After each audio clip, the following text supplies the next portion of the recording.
Good day, dear students. Welcome to lecture number 22 of computer programming. And in this particular lecture or in this particular video, we will continue our discussion about the recursion and we will see how stack memory is used in our programs. Okay, so we have already discussed about this stack memory, but here we will see the detailed discussion about the use of stack memory in function implementation. So we were discussing about the recursion in our last lecture or in our last video. We also discussed one example. Okay, and we said that a recursion is a mechanism in which a function is calling itself. Okay, so when a function calls itself, that mechanism is called a recursion. And we said that a recursion has two phases, winding phase and unwinding phase. Okay, so in today's lecture we will discuss another example that is used using recursion. Then we will complete the discussion about the recursion. Then we will move to the stack memory. Okay. Fibonacci. So first let me make you understand what is a Fibonacci. Fibonacci is a series. For example, we have geometric series, we have arithmetic progression or arithmetic series. Likewise, we have Fibonacci series. The terms in Fibonacci series are, let's say the first term is F1, the second term is F2, the third term is F3, the fourth term is F4, the fifth term is F5, dash, dash, dash. F1 is equal to 1 and F2 is equal to 1. So these you have to remember. First two are 1, 1. Then F3. Okay. Then we can say Fn. Fn is equal to f of n minus 1 plus f of n minus 2. So let's say here we have to find f of 3, or we can say f3. It is equal to f of 3 minus 1, what is 2, plus f of n minus 2. N minus 2 is 3 minus 2, that is 1. F of 1. So it will be, what is f of 2? F of 2 is 1 plus f of 1. F of 1 is 1. So it will be 2. So f3 is 2. So what will be f4? F4 will be sum of previous two terms. What are previous two terms? F3 and F2. So 2 plus 1 is 3. F5 will be sum of previous two terms. What are previous two terms? F3 and F4. That is 2 plus 3 is 5 and so on. Okay, this is a Fibonacci series. Now, if I told you anytime find f of n, nth term, so you can simply do it. F of n is equal to f of n minus 1 plus f of n minus 2. So this is a recursive structure. Recursive structure. What does that mean? Recursive structure means that you can solve a larger problem using smaller problems. Similar smaller problems. So first we will write a program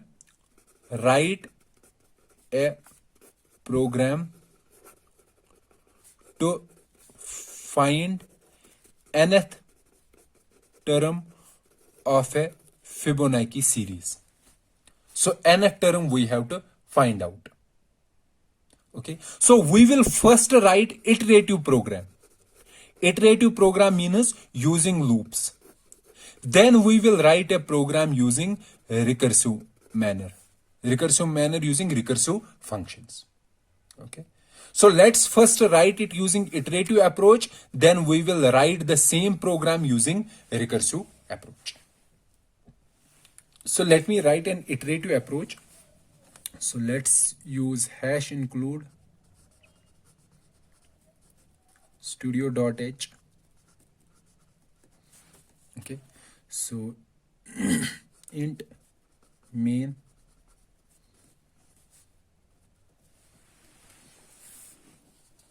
Okay, so int n, and we will ask user to enter the value of n, enter n. Okay, and scanf, we will store the value in variable n. Now we have to find f of n, f of n. Okay, fine, we have to find f of n. So we will see, we will use some of the variables. Let's say we are using f previous is one variable, that is equal to 1, and another variable is f previous, that will be equal to 1 initially, let's say, and another variable is int, or we can do, let's keep it like this. So what I want to do, let's say initially fp, so fpp and fp, this is first term, this is second term, so it is 1, it is also 1. Then I will find the next term. Okay, next term will be 1 plus 1, that is 2. Then I will say this one is fpp and this one is fp. Then again I will do sum of these two, fp and fpp, to find the next. So fp and fpp, what is 2 plus 1, 3. Then I will call this as fp and this as fpp. So what I am repeating? I am repeating two things. One is new fp is equal to previous fp plus fpp. Okay, fp plus fpp, or instead of so let me repeat it again here. So I will use, let's say our another is f new. Okay, let me use these terms here. So I am saying fp and fpp. So this is 1, this is 1. Then I will generate a new term, f new.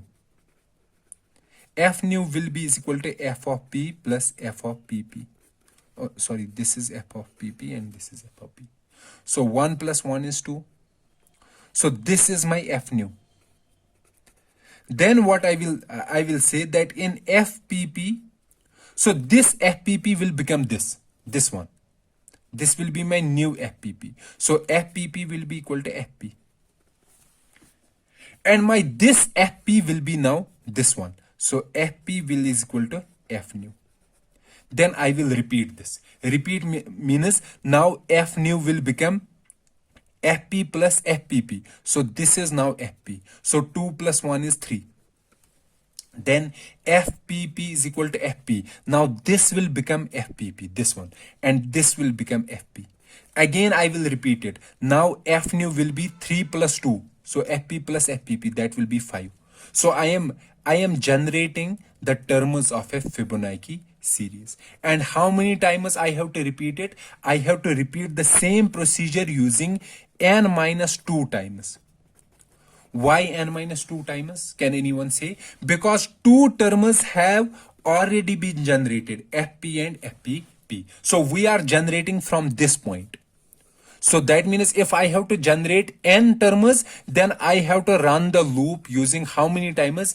N minus 2 times. Because the first two terms have already been generated. So that means I will run for I is equal to 1. So I will use this loop for int I is equal to 1, I is less than or equal to n minus 2, I plus plus, f of new is equal to f of p plus f of pp, and f of pp is equal to f of p, and f of p is equal to f of new. So this I have to repeat. Then I will say printf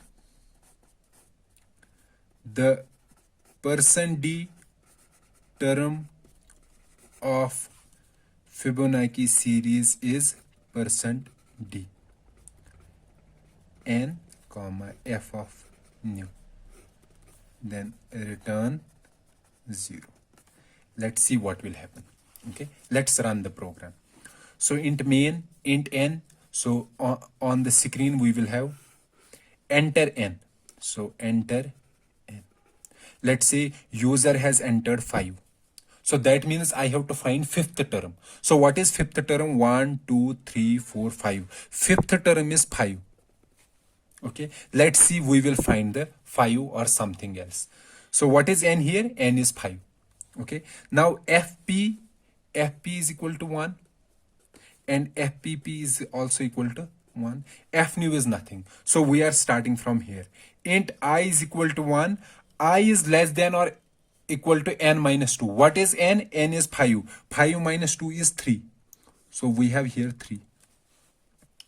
So we are going to this loop. So f new is equal to f of p plus f of pp. So it is 1 plus 1. So that is 2. And f of pp is equal to f of p. What is f of p? F of p is 1. So f of p is 1. And f of p will be equal to f of new. What is f of new? 2. So this has completed. Now second loop. I will become 2. So it is again less than or equal to 3. So again we will run this loop. Now f of new will be f of p plus f of pp. What is f of p? 2. 2 plus 1 is 3. Okay, so new f of n is 3. And f of pp is equal to f of p. What is f of p? 2. And f of p internally is equal to f of new. What is f of new? 3. So second loop has completed. Now again, now I, in previous I was 2, now I is 3. Again the condition is true. That means loop will enter. So now f of new will be f of p plus f of pp. What is f of p? It is 3. F of pp is 2. So 3 plus 2 is 5. And f of pp is equal to f of p. What is f of p? Is 3. So f of pp is 3. And f of p is f of n. F of n is 5. Then loop. Again we will go here. I was 3. Now I will become 4. Is 4 less than or equal to 3? No. So the condition is false. So it will go outside the loop. So outside the loop, that means it will print the %d. %d is n. %d n. What is n? 5. The fifth term of Fibonacci series is %d f new. What is f new? It is 5. So this is the iterative approach for finding the nth term of a Fibonacci series. Now let's write a recursive program. Recursive means using a recursion. So what I am going to do, I am going to write here. So I have to use a function hash include studio.h int Fibonacci series int n. So that means this function is taking n as an input. N means nth term, and it will return integer. Return integer means it will return that particular term. Okay, and inside main int I will write main. So let's say int n. I will ask user to enter value of n. Enter n. Enter the term scanf %d, and I will store that term in n. Then what I am going to do, printf the %d term of Fibonacci series is %d, comma n, comma Fibonacci series n, and then return 0. So I will write a program, complete program, then I will make you understand. So it is int Fibonacci series int n. If n equal to 1 or n equal to 2, return 1. Else return Fibonacci series, fs n minus 1 plus fs n minus 2.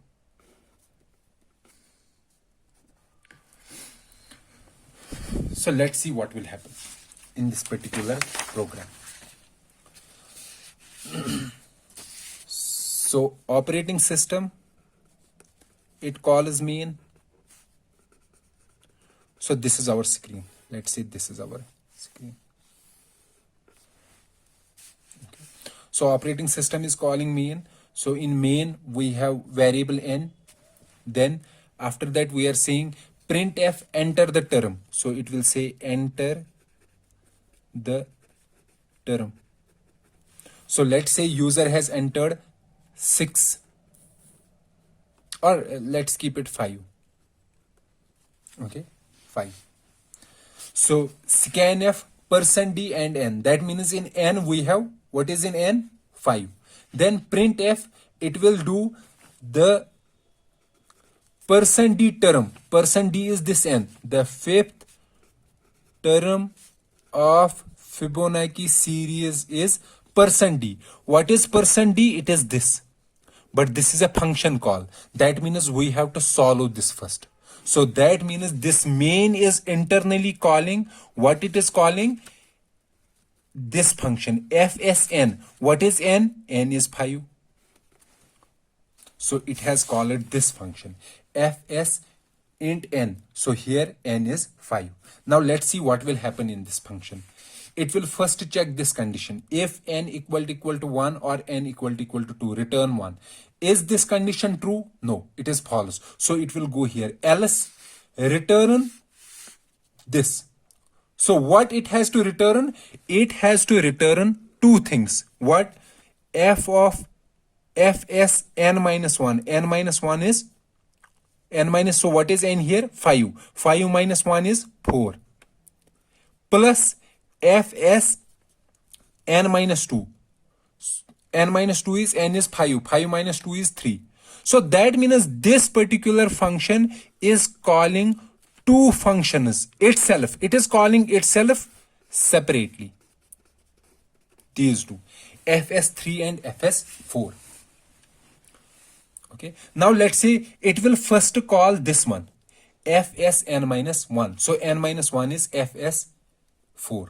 So here now this function will start. So it will internally call, so it will call fs n minus 1. N minus 1 is 3 and fs n minus 2. So that is 2. And this function fs3, it will call fs n minus 2. N minus 1 is 2 and fs 1. So now let's see here. fs2. Okay. So fs2 here. So fs2, that means we are going here. So it will check this condition. Will this condition be true? Yes, it will be true because n is equal to 2. So it will return 1. So it is returning 1. And it will also call fs1. This will also return 1. Now fs3, it was calling this. It was calling fs2 plus fs1. So this has returned 1. This has returned 1. 1 plus 1 is 2. That means fs3, it will return the sum of these two. And sum of these two is 2. So it will return 2. And this one will return 1. So fs4, it got two values. One is 2, another is 1. So it will add these two and it will return 2 plus 1. What is 2 plus 1? 3. Now this one, fs3, it will internally call fs2 and fs1. fs1 will return 1, fs2 will return 1 and fs1 will also return 1. So this fs3, it will return sum of these two. Okay, this and this, 1 plus 1 is 2. So it will return 2. Now fs has got two values. fs3, it was 2 and fs4, it was 3. Now it will return sum of these two. What is sum of these two? 2 plus 3, that is 5. So it is returning 5.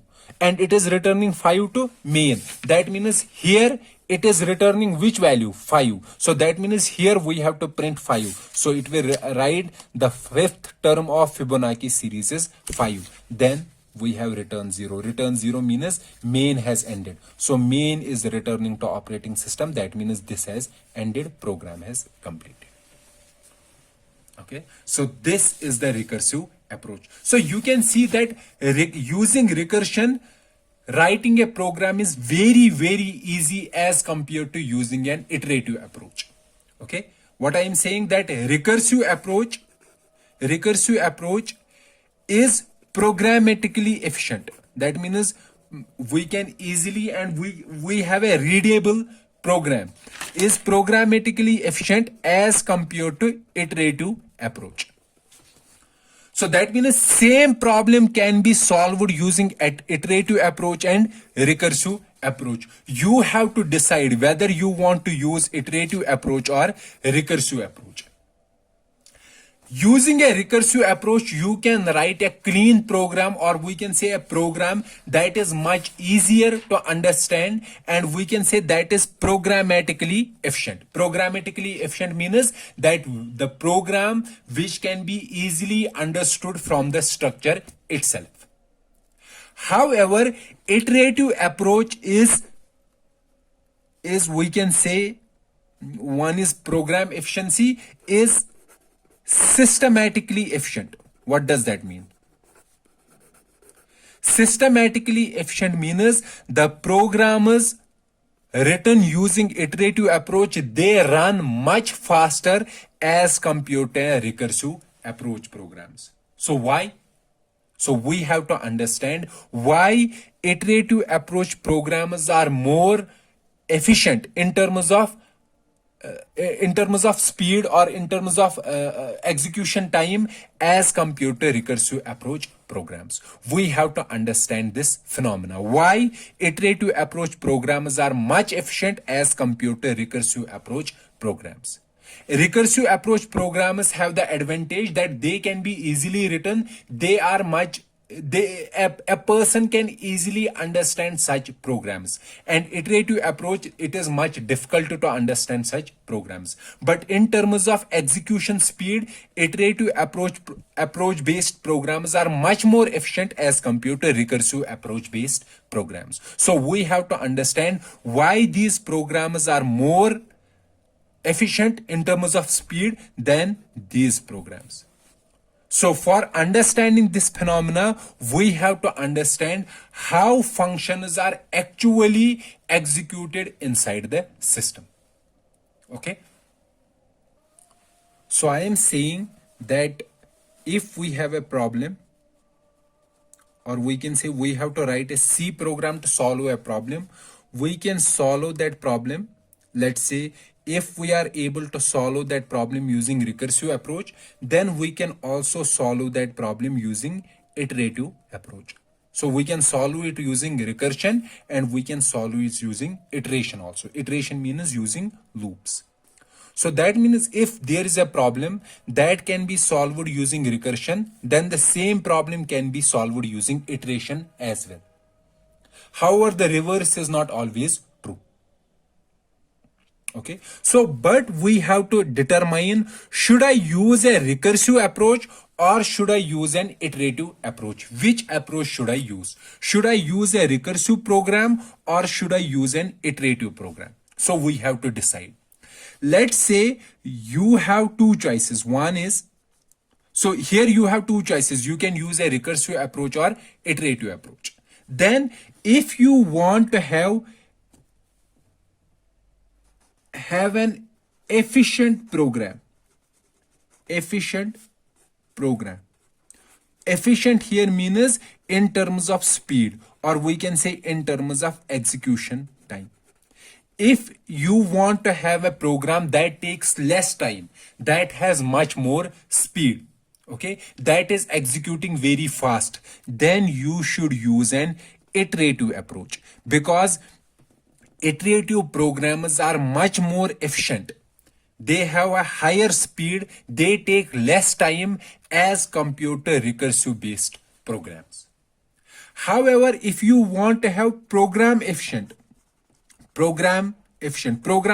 means a program that is easy to understand and that can be written very easily, then you can use recursive approach, because recursive approach is very straightforward and you can easily find solution to a problem using a recursive approach. Iterative approach is much more complex as compared to recursive approach. However, iterative based programs, they are much more efficient in terms of execution speed. They run very fast as compared to recursive approach programs. So we have to understand why this is, why iterative programs are much more efficient in terms of execution speed as compared to recursive approach based programs. Okay, so for understanding this, first we have to understand how functions are actually executed inside a computer system. That is the thing that we have to first understand. And when we understand this particular phenomena, then we can easily answer why iterative based programs have higher execution speed as compared to recursive based programs. So let's understand how a function is actually implemented inside a system. So as we have already discussed in one of our video, that when a C program is run, it is allotted a memory and its memory has following sections. Okay, the sections are, we have a text section. Text section includes instructions. We have stack memory. Another section is we have heap memory. And this section is called data section. Okay. And this is internally divided into two parts. One is the initialized data and another is uninitialized data. And we know stack is a memory that is used to store local variables. Text section is used to store instructions. Data section is used to store which variables? Static variables and global variables. And heap is a memory. So we have to understand why we require heap memory, and we will understand this in our dynamic memory allocation. So let's leave heap for a moment. So stack is a memory that is used to store local variables, and this stack is mainly used to implement functions, this particular memory. So we have to understand stack in great detail. So we know that stack is a memory in which items are entered in first in last out order. That means if I have entered 3 items in this stack, so let's say first I have entered item 1, then item 2, then item 3. Then stack is a memory such that you cannot remove any item from here. You can only remove the top element. Then you can remove the next element, then next element. So that means the last item that was put on the stack, that is the first element that can be removed from the stack. So we have to keep in mind the top of stack. So whatever is the top of stack, we can remove that particular, or we can read that particular entity from the stack memory. So that means in the stack we can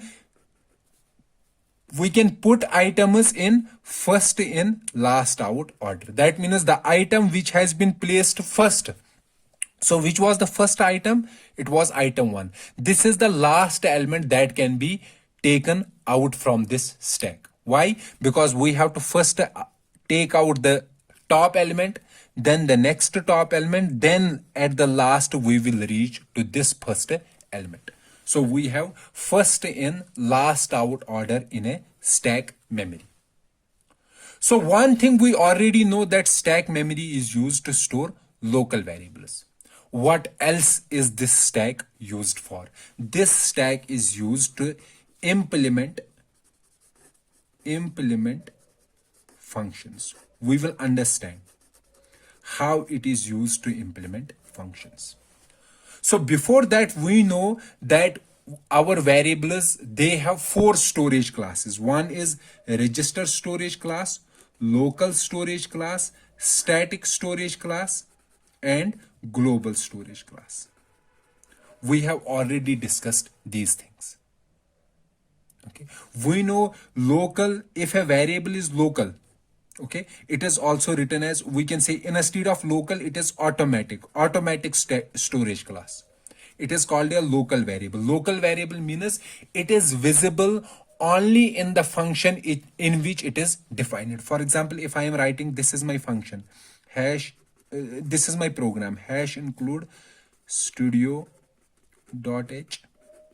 then I have some function, let's say int, void message. So this is my function. Let's say it is doing, we will write it later on. Let's say we have int main. So main is a function. Let's say I am writing int I is equal to 10. Then I am calling message. So this variable here, I equal to 10. So it has been defined or declared inside this function. So it is local to this function only. That means this function only knows about this variable. This variable is not visible to this particular function. So that means I cannot use directly this variable inside this function. So also I can declare my own variable, own I in this particular message. This I will not be this I. This I is local variable of this message. Its scope is only in this particular function. Scope means that it is visible only in this particular function. Visible only in this particular function means that only this function can use this particular variable.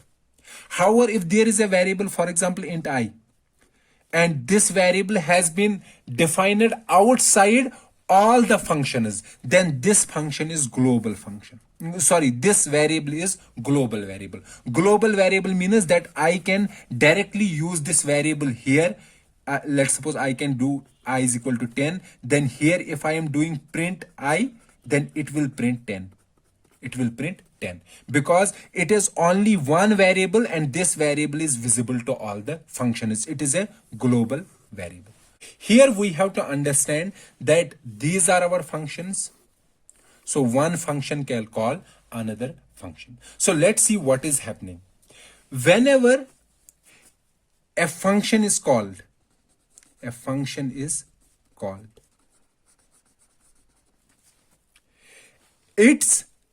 it's given some memory on stack.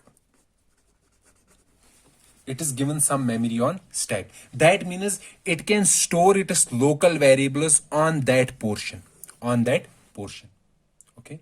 Local variables and any other data, whatever it want to store, it can store on that particular stack memory. So what I am saying here, let's say I have a program. So it is my program hash include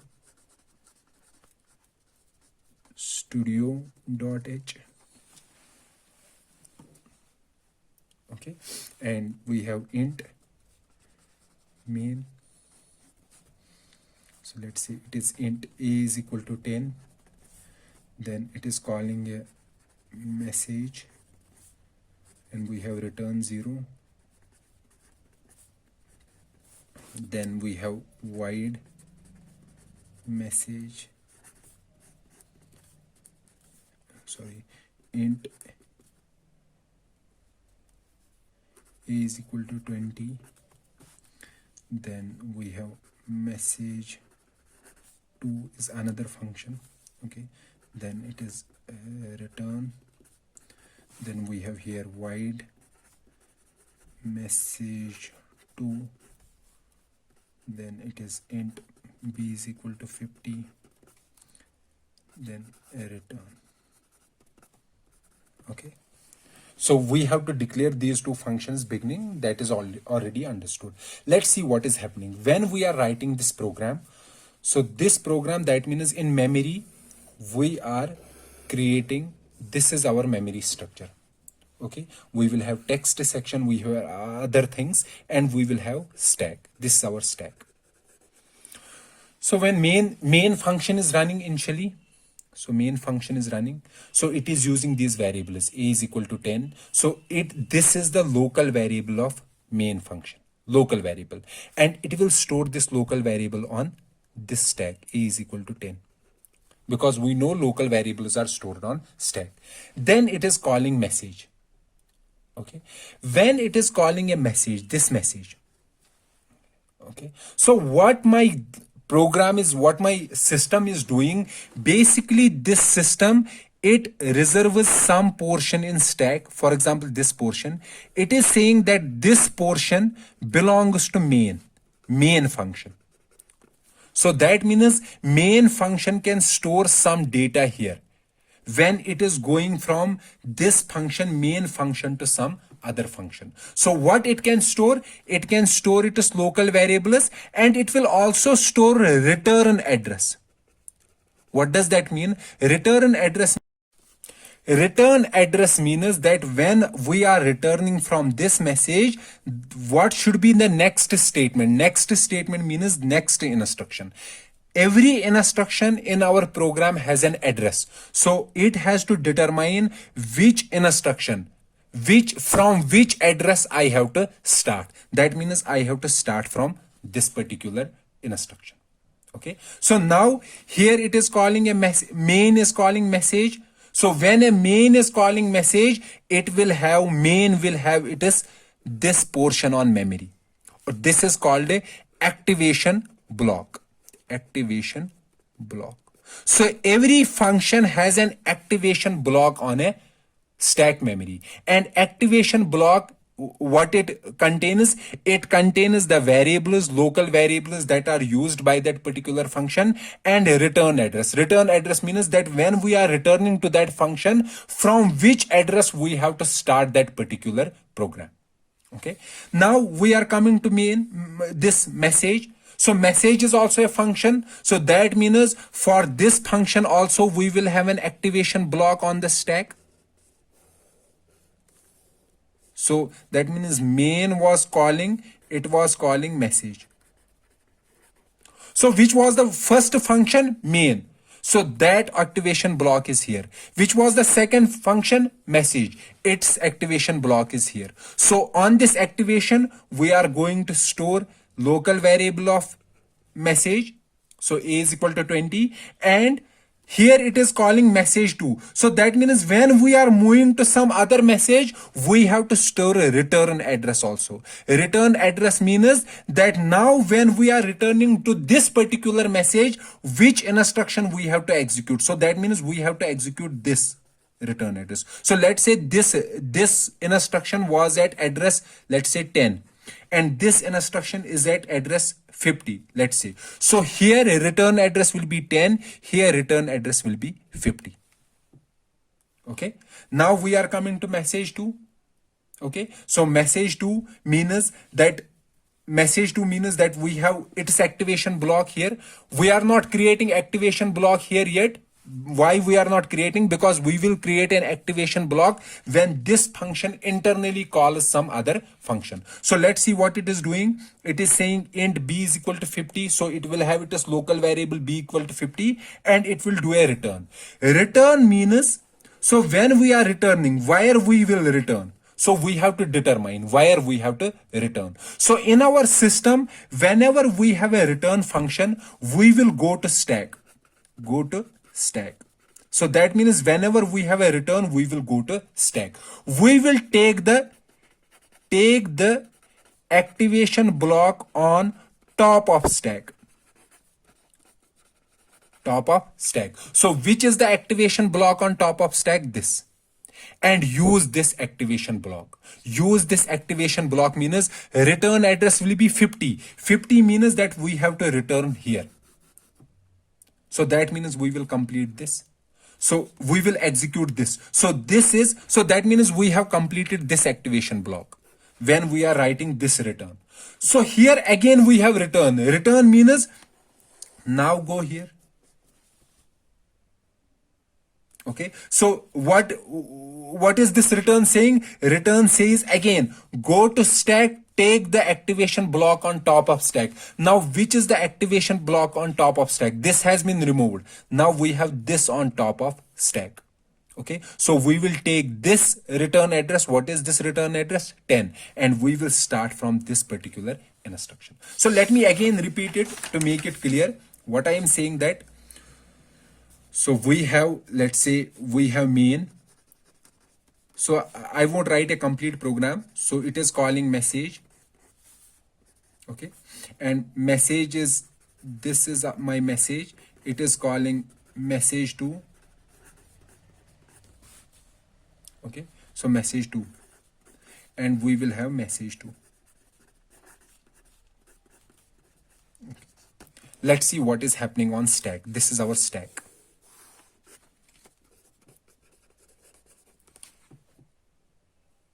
Okay, so operating system call is main.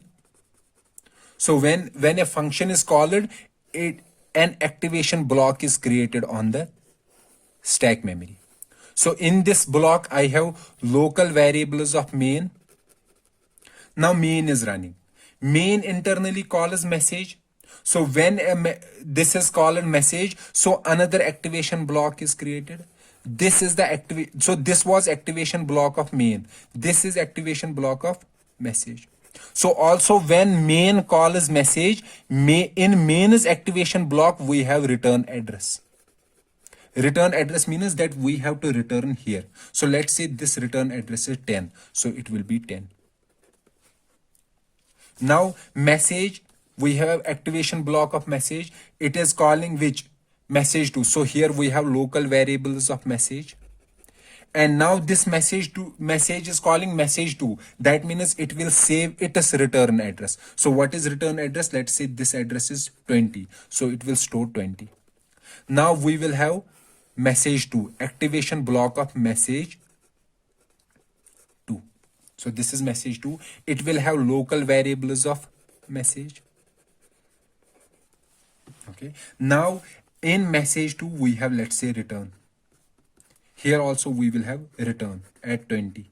Here we will have at 10 return 0. Okay. So it is saying return. Return means whenever a message is saying return, return means remove its activation block and go to return address. Go to return address. This is the meaning of return instruction.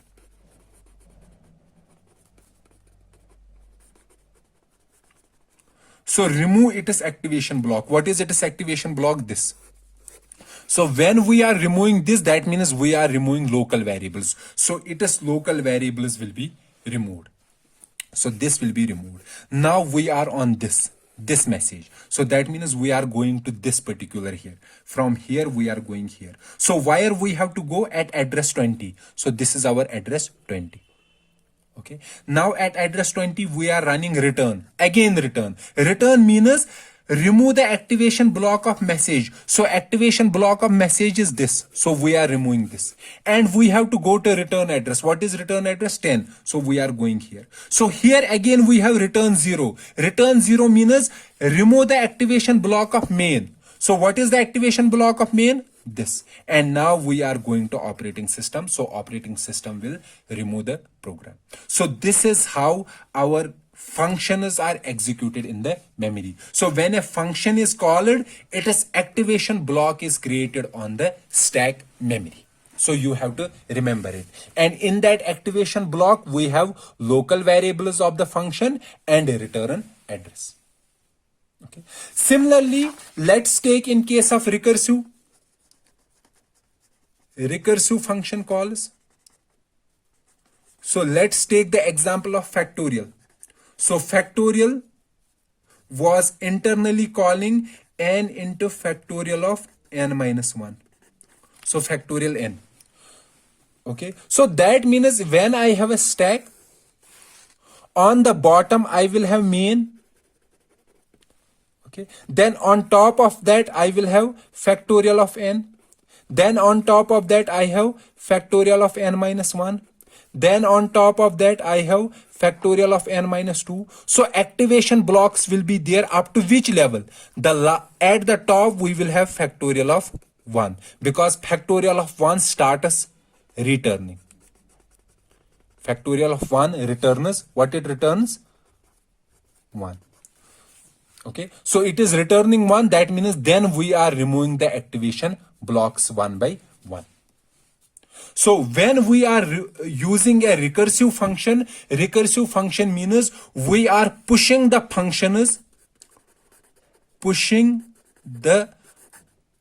activation block of functions onto the stack. And this we are doing during winding phase. And during unwinding phase means we are returning. Returning means we are removing the activation blocks. During unwinding phase, we are removing activation blocks from the stack.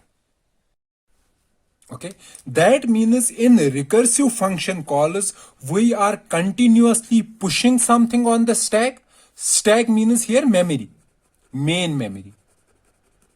Okay, and during unwinding phase, we are removing from the stack. So that means in recursive programs, we are frequently using memory. Why we are using memory? Because we have to put something on the stack and we have to remove something from the stack during the return.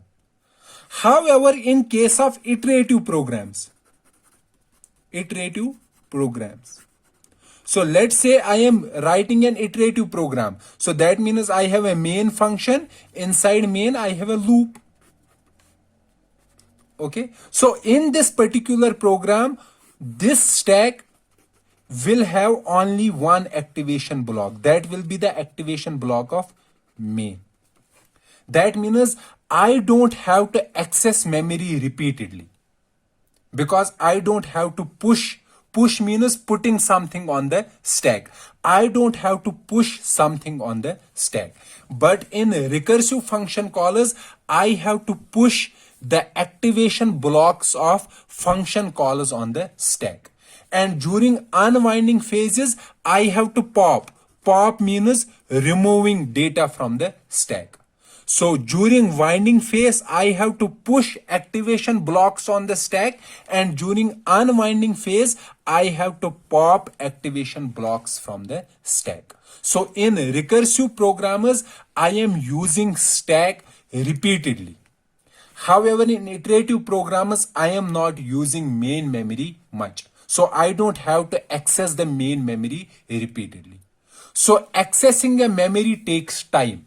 So that means recursive functions will take much more time as compared to iterative programs, because recursive programs have to repeatedly access the memory. And for repeatedly accessing the memory, they will require some time, because main memory consumes time. And in iterative programmers, we don't have to repeatedly access the memory. Why we don't have to access the memory? Because we are not making function calls.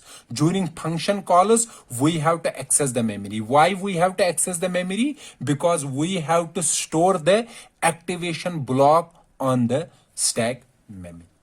That is why iterative programs are much more efficient in terms of execution speed as compared to recursive programs.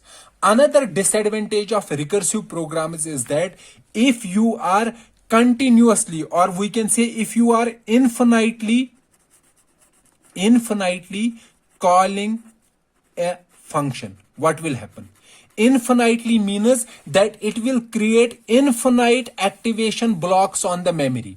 So there will be a time when my stack memory will be full and my program will crash. This is called a stack overflow. Why is stack overflow happening? Because if my program is such that the program, or we can say the function, is repeatedly calling itself infinitely, that means it will have infinite activation blocks on the stack. But we know that we have a finite stack memory, so our stack memory will become full and our program will crash. Why it has crashed? Because of stack overflow. So when writing a recursive program, we have to keep in mind that our stack memory is limited. So we should not have a large winding phase. We should have small winding phase such that our stack memory won't become full. Okay, so to try it out, you should write a program that has only winding phase and no unwinding phase. And when you run that program, your stack memory will become full and your program will crash. You should check it by implementing such program. So we have understood the use of stack memory.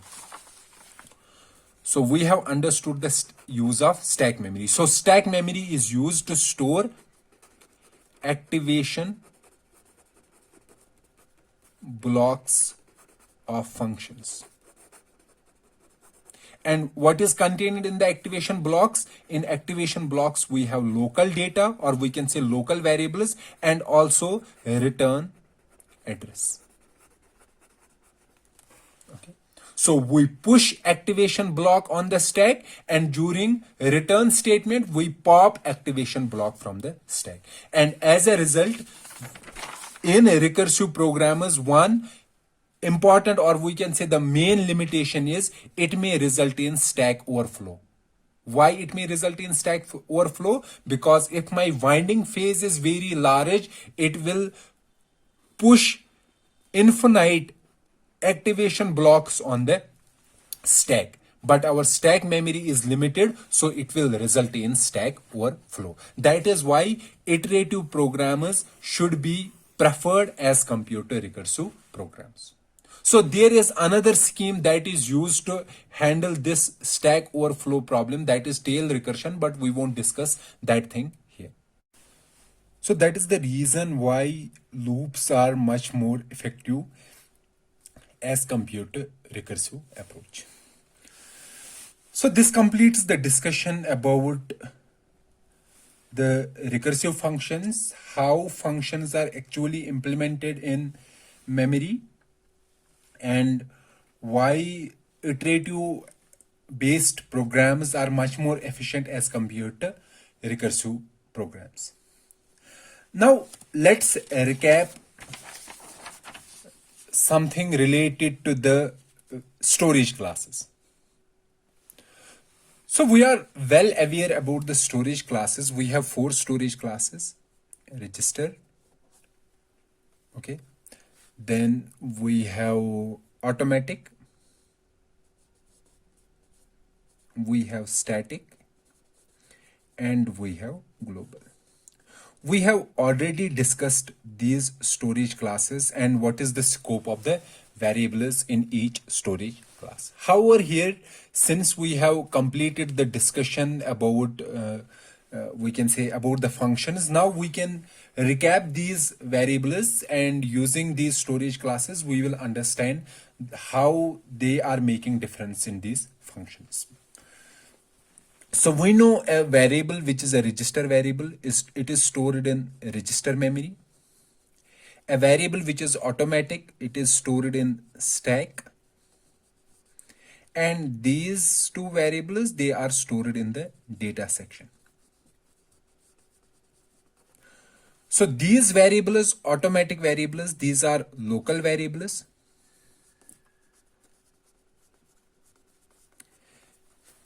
What does that mean? They are defined, or we can say declared, inside a function.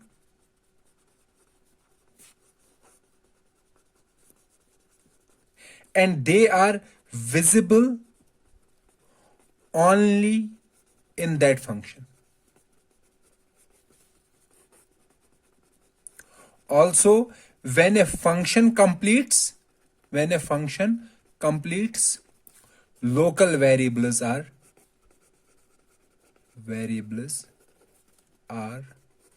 removed, or we can say they are freed.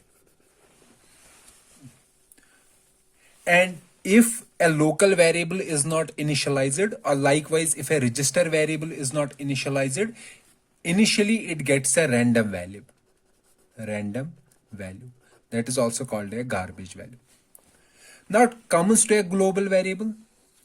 They are declared, or we can say defined, outside a function, outside all the functions.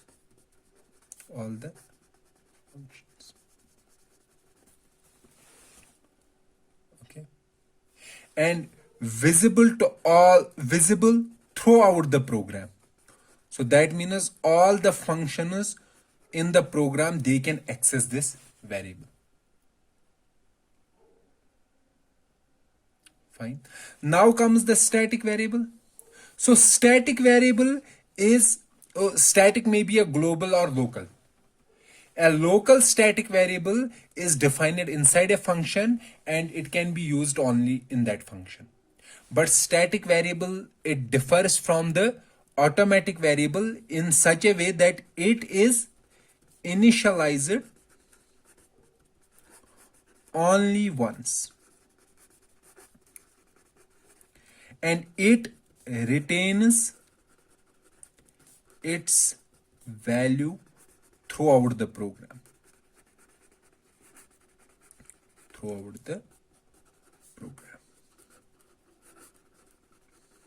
Okay. So let's take the use of local variables first. For example, if I have a function, I have a program, let's say. So I have hash include studio.h.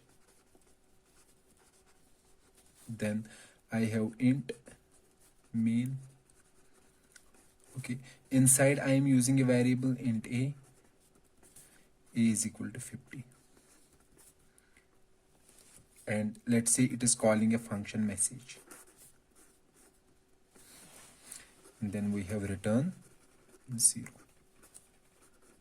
We have a function here void message, and we know that this function is to be declared here.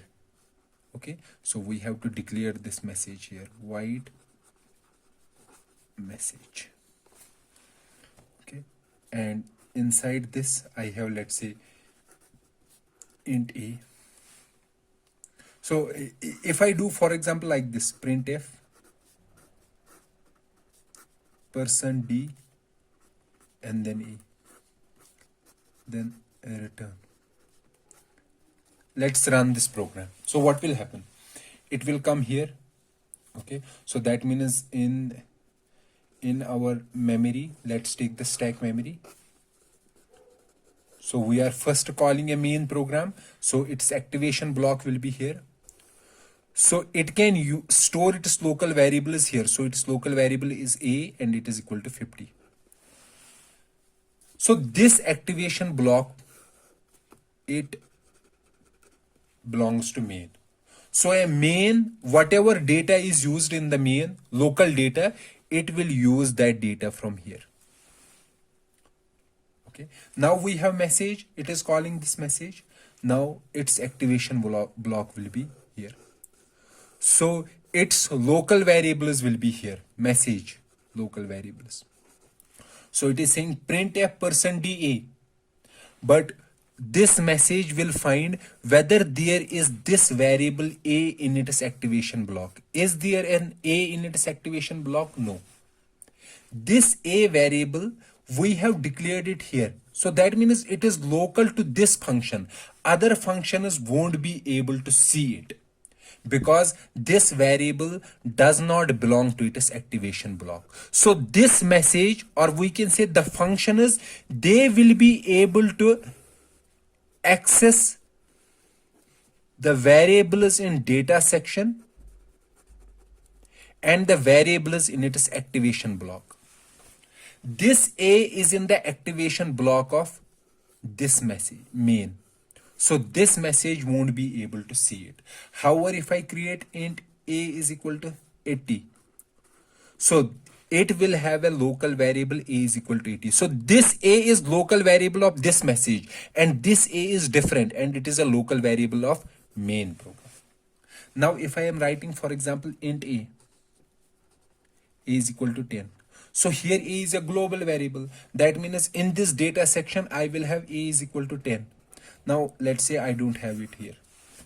Now I have here int main, int A. So it will have activation block. A is equal to 50.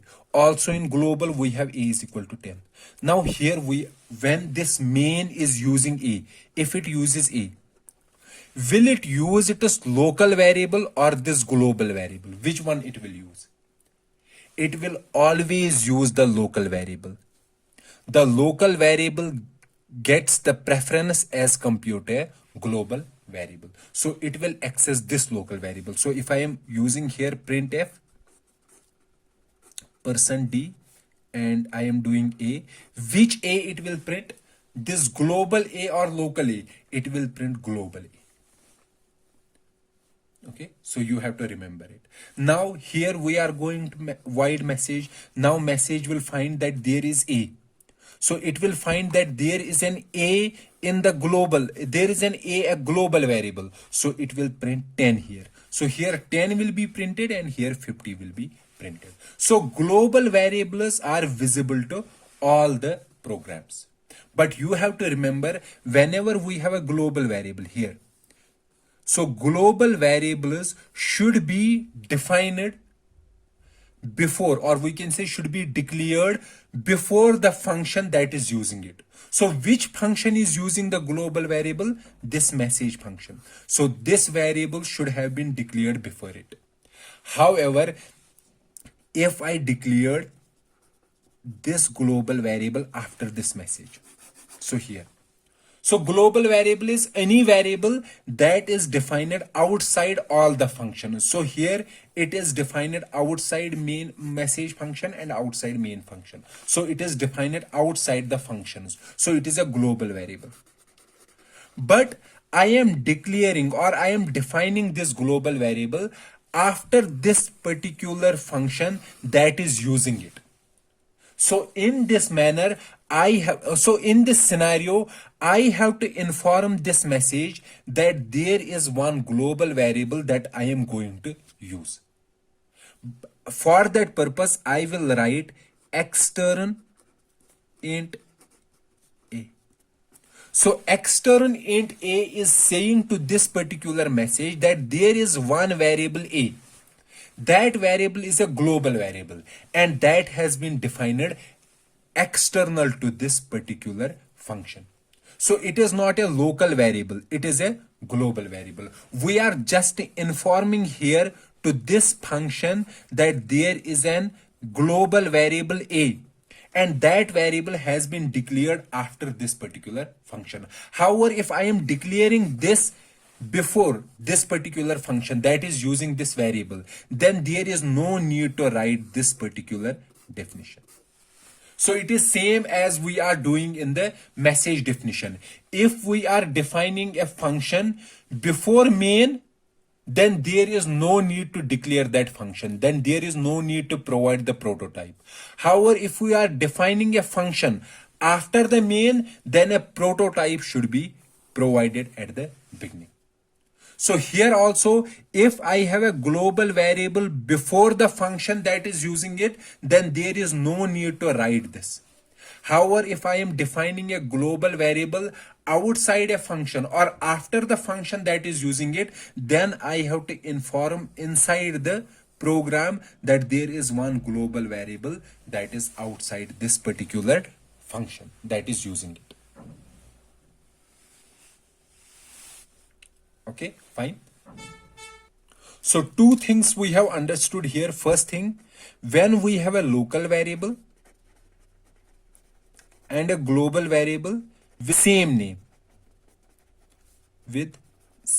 same name, then a local variable will be used. Okay. Second thing is, if global variable is defined after the function that is using it, then inside the function we have to inform that there is one global variable that it will be used, and that is done by writing an extern keyword and then that particular variable. You cannot initialize it here. Okay, so you have to remember it. You cannot initialize it here. Okay, so that means if you are writing it extern int a is equal to 5, it will be an error.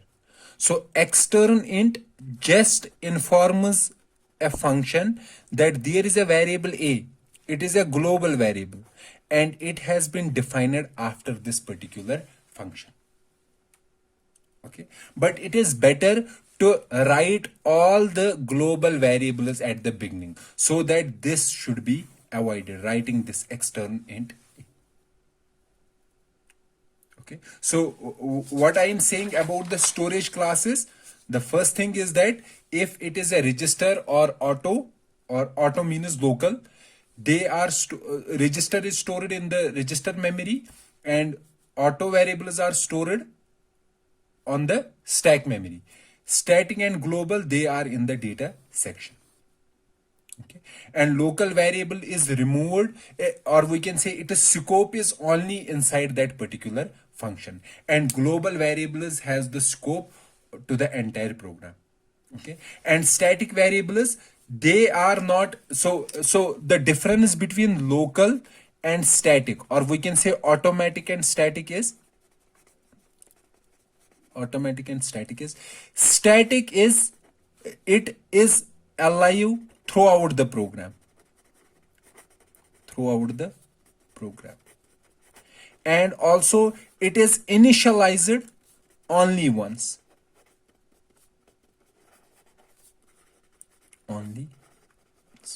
and it retains its value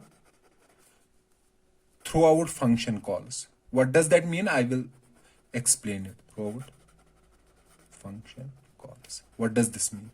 Let's write a simple program here. For example, let's say we have int a. Okay, so or let's start here. Hash include studio.h int main.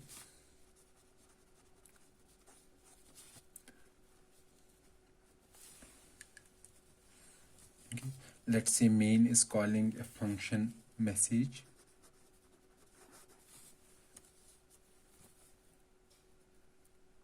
Okay, and message takes some variable 2, let's say.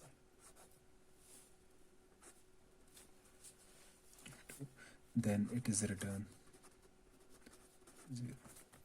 Now I have, let's say, void message int n. So I will do int is equal to 2. Okay, if, and yes, what I will do, a plus plus, if n equal to 1, then what I'm going to do, if n equal to 1, printf %d \n a and return else message n minus 1.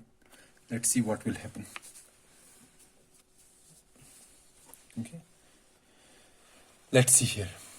So we are operating system call is main. So main call is message 2. So let's see what is happening in the message 2. So in message 2 we have a is equal to 2, then a plus plus, that means a becomes 3. Okay, then if n equal to 1, what is n here? N is this 2. So is it equal to 1? No, it is not equal to 1. Then it is saying else message, that means this will call message n minus 1. What is n? 2. 2 minus 1 will be 1. So it is calling message 1. Now in message 1, let's see what will happen. That is message 1. So message 1 will create a is equal to 2. So it is a local variable. So here a is equal to 2, it was local variable of this message 2. Here a is local variable of this function, message 1. This is different and this is different. So it is local variable of, so it will be initialized. Then a becomes 3. Then it is saying if a equal to 1. Yeah, sorry, if n equal to 1, yes, n is equal to 1. So the condition is true. It will say printf %d a. So on the screen we will have a. What is a? 3. Then it is saying return. Return means go here. So message 2 was here. So it ended, it will return. So what will be printed on the screen? 3. Now instead if I have this static int a.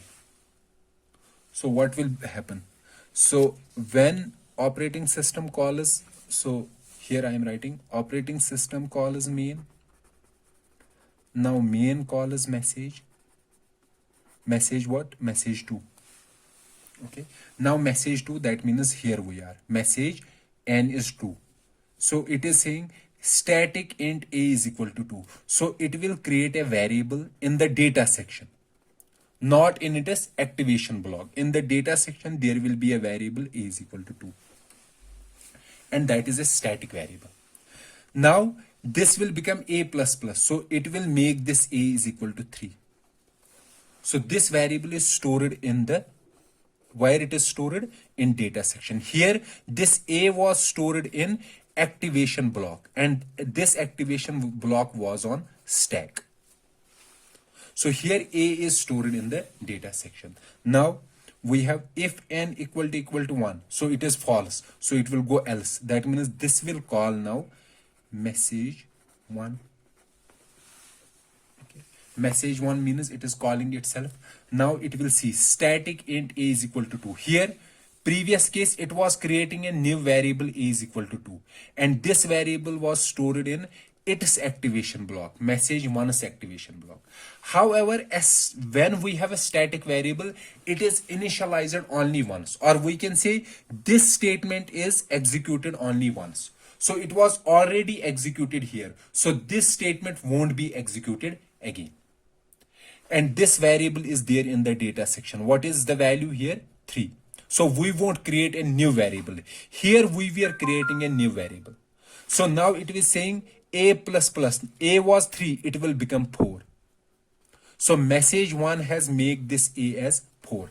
Now this condition is true. It will print here 4. And then it will return. And then this will return. So here you can see the difference between a local variable and a static variable. Local variable's value is local to only that particular function. When we are moving to other function, it won't be visible there. If we create a same variable there, it will be a local variable in that particular function. However, a static variable is initialized only once and it retains its value. So it has retained its value through the function calls. And you have to remember that this variable will be visible only in this message, only in this particular function. Why only in this particular function? Because it has been created in this function. It is a static local variable. However, if you are creating a static global variable, that means then it will be visible to all the functions. Okay, so this is the difference between a static variable and a global variable. I hope you understood the automatic variables. static variables, and you know the static can be a local or a global. Local here means automatic, and we have global variables. And you also understood that these variables automatic, they are stored on the stack in the activation block. Static variables, they are stored in the data section, and global variable is also stored in the data section. And if an automatic variable is uninitialized, it takes a random value. If static or global variables are uninitialized, they take zero value. Okay. So this completes our discussion about the recursion, about the stack memory, how it is used, and how the different storage classes are used in functions. Okay, so we completed the discussion about the functions, about the recursions in these two videos. One was the last video, that was lecture number 21, and in this particular video, that is lecture number 22. So from the next lecture, we will start a new concept in C programming, that is arrays. So let's meet in the next lecture. Till then, goodbye.